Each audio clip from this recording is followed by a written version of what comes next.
Il y a des raisons de s'inquiéter, c'est pourquoi je vous disais, parce que nous subissons le contre-coup d'un des premiers facteurs dont je vous parlais, qui est le fait que les prix des matières premières, le boom des matières premières, le cycle de hausse des matières premières, pendant les 15 dernières années, a eu un effet de traction très fort sur nos économies.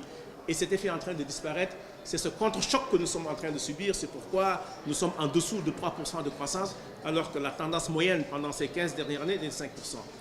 C'est pourquoi, et le thème de notre débat aujourd'hui avec les économistes du PNUD, c'est comment assurer la transformation structurelle de l'économie. C'est parce que nous avons des économies qui sont structurellement transformées, pas assez transformées.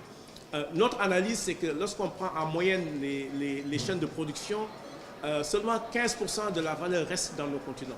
85% n'est pas dans le continent. Donc il faut transformer nos produits pour que le curseur bouge.